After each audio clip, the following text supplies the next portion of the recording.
दोस्तों नमस्कार। अपने चैनल पे मैं विजय प्रकाश आपका हार्दिक स्वागत करता हूं। दोस्त, बहुत सारे लोग पहली बार कहीं इन्वेस्टमेंट करते हैं और अगर वहां लॉस हो जाता है तो फिर दोबारा वे इन्वेस्टमेंट के बारे में सोचते भी नहीं और यही उनके जीवन की सबसे बड़ी भूल होती है। इसका मतलब वे इन्वेस्टमेंट के पावर को ठीक से समझ नहीं पाए या फिर उनको पैसे की समझ नहीं है। दोस्त, कोई किसान खेती करता है, मेहनत करता है, पैसा खर्च करता है, एक तरह से ये भी कह सकते हैं कि पैसे को मिट्टी में बोता है। कभी कभी सूखा पड़ जाता है, कभी बाढ़ आ जाती है, कभी और किसी वजहों से उसकी फसलें बर्बाद हो जाती हैं। जो उसने पैसे को मिट्टी में बोया था वह मिट्टी ही बनकर रह गया। उस पैसे का, उस फसल का ग्रोथ होना तो दूर की बात है। दोस्त, आपको क्या लगता है वो किसान आगे साल खेती नहीं करेगा? बिल्कुल करेगा दोस्त, क्योंकि उससे भरोसा है कि ऐसी आपदाएं हमेशा नहीं आती। वह फिर दुगने जोश जुनून के साथ खेती करता है और इस बार पिछले नुकसान का भी भरपाया कर लेता है। वो कोई स्टूडेंट खूब तैयारी किया लेकिन एग्जाम में सफल नहीं हो सका, क्या वो दोबारा परीक्षा में नहीं बैठता है? बैठता है दोस्त, और इस बार पहले से भी अधिक मेहनत करता है, परीक्षा देता है और परिणाम उसके मन के अनुसार आते हैं। फिर हम इन्वेस्टमेंट के बारे में अलग क्यों सोचते हैं? हम इसके लिए पूरे मन के साथ सीख कर समझ कर क्यों नहीं प्रयास करते? दोस्त, चाहे आप कहीं जॉब में हैं या आप अभी स्टडी पीरियड में हैं या आपका कोई व्यवसाय है, आपको इन्वेस्टमेंट के बारे में सोचना ही पड़ेगा अगर आप चाहते हैं कि मुझे जीवन भर पैसों के लिए काम नहीं करना पड़े बल्कि पैसा हमारे लिए काम करे। अगर आप रियल में जॉब करते हुए, व्यवसाय करते हुए या कुछ भी करते हुए परेशान हैं, पैसों का प्रॉब्लम हमेशा ही बना रहता है। बहुत अधिक मेहनत करने और बहुत अधिक समय देने के बाद भी आप अपने आप को वहीं पाते हैं जहां से आपने शुरुआत किया था। रिटायरमेंट के बाद भी आप अपने आप को लगभग उसी स्थिति में पाते हैं जिस स्थिति में आप 10 साल, 20 साल या 30 साल पहले थे। फिर 30 साल मेहनत करने का क्या परिणाम मिला? 2 वक्त का खाना, 5 कमरे का घर, बच्चों का एजुकेशन और उनका शादी ब्याह।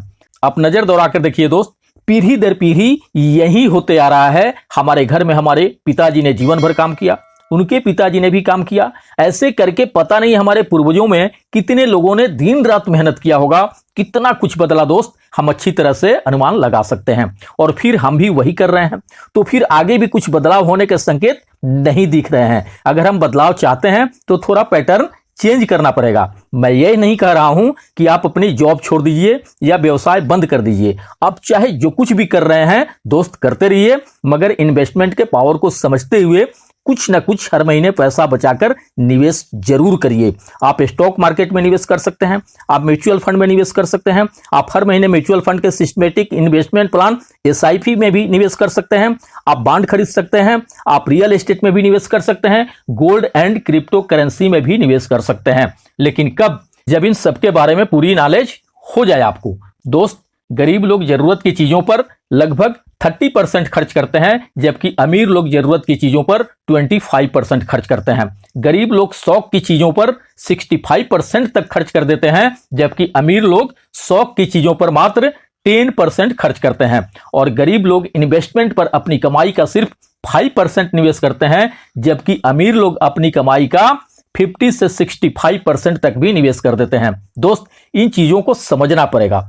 शुरू में भले शुरुआत छोटी हो लेकिन विजन हमेशा बड़ा रखिए और इन्वेस्टमेंट की आदत बना लीजिए। इन्वेस्टमेंट में बहुत बड़ी पावर होती है दोस्त। मान लीजिए आज आपने कोई प्लॉट 2000 स्क्वायर फीट का 10 लाख रुपए में लिया, यानी उस 2000 स्क्वायर फीट के प्लॉट में आपने 10 लाख रुपए का निवेश किया और 3 साल बाद किसी कस्टमर को वह प्लॉट पसंद आ गया और सौदा हो गया 25 लाख का, तो आपको मात्र 3 साल में ही अपने निवेश किए हुए राशि पर लगभग 15 लाख का प्रॉफिट हुआ। आपका पैसा 3 साल में लगभग 2.5 गुना हो गया दोस्त। अब 25 लाख का कोई दूसरे लोकेशन पर आप प्लॉट ले सकते हैं। बस निवेश करने की आदत बनाइए और अपने बच्चों को भी ये चीज सिखाइए। आप अमीर तब तक नहीं बन सकते जब तक आपका पैसा आपके बिहाफ में काम ना करने लगे। दोस्त, चाहे आपकी इनकम कम हो या अधिक हो, आप जो भी अपने लिए सुख सुविधाओं का सामान अपने मूल इनकम से लेते हैं, थोड़ा सा इन चीजों को लेते समय सोचिए कि क्या ऐसा नहीं हो सकता कि अभी कुछ दिन हम इन चीजों को ना लें और इन पैसों को कहीं निवेश करते हैं। उन निवेश किए हुए पैसों से जो प्रॉफिट आएगा उस प्रॉफिट से इन चीजों को परचेज करेंगे। ये हुई दोस्त अमीरों वाली सोच, क्योंकि अमीर लोग भी अपने लिए सुख सुविधाओं का सामान जुटाते हैं, मगर अपने मूल इनकम से नहीं बल्कि मूल इनकम से निवेश किए हुए पैसों के प्रॉफिट से। बस धीरे धीरे अपनी आदत को बदलिए और फिर आप देखेंगे कि धीरे धीरे आप अमीरी की तरफ बढ़ रहे हैं। दोस्त, एक तरह से आप संपत्तियों का निर्माण कर रहे हैं, ना कि सिर्फ दायित्वों का। अपनी लायबिलिटीज से बड़ा हमेशा अपने एसेट्स वाले कॉलम को मजबूत रखिए। दोस्त, प्रतिभाशाली लोग भी पैसे की समझ ना होने की वजह से बहुत कम कमा पाते हैं। अधिकतर लोगों को सिर्फ एक दक्षता सीखने की जरूरत है, और वो है निवेश के बारे में। फिर उनकी आमदनी अपने आप बहुत ज्यादा बढ़ती जाएगी। दोस्त, स्टॉक मार्केट में मैं अक्सर लोगों को यह कहते हुए सुनता हूं, मैं अपना पैसा नहीं गंवाना चाहता। दोस्त, पैसा गंवाना कोई भी इंसान पसंद नहीं करेगा। ये लोग अपने जीवन में सिर्फ इसलिए पैसे नहीं बना पाते क्योंकि ये पैसा गंवाने के लिए तैयार नहीं होते।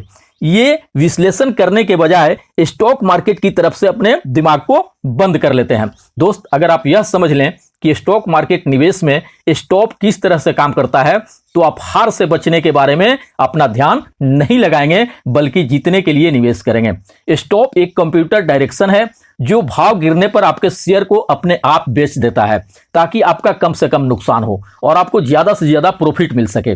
जो लोग स्टॉक मार्केट में पैसे का नुकसान होने से डरते हैं, उनके लिए यह एक बहुत ही बढ़िया तरीका है। दोस्त, दुनिया में औसतन 3 तरह के लोग होते हैं: गरीब, मिडिल क्लास के लोग एंड अमीर। ये तीनों ही अपने जीवन को और बेहतर बनाने के लिए पैसा कमाते हैं, लेकिन उन कमाए गए पैसों से कौन कहां खर्च करता है, इससे जानना जरूरी है। गरीब केवल अपने अधिकांश खर्च खाने पीने और रहने के लिए करते हैं। मिडिल क्लास के लोग अगर कंपनी से बोनस मिल जाए, परफॉर्मेंस इंसेंटिव मिल जाए या पेमेंट में बढ़ोतरी हो जाए, तो लायबिलिटीज यानी दायित्व श्रेणी में आने वाले चीजों को खरीदना अधिक पसंद करते हैं, जैसे mobile, laptop, washing machine, refrigerator, car आदि। क्योंकि ये सब संपत्ति के श्रेणी में नहीं आते हैं।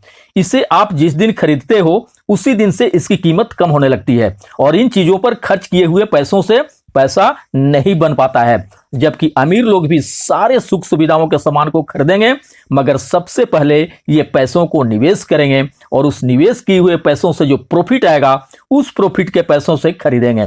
पहले वो संपत्ति का निर्माण करेंगे अपने लिए।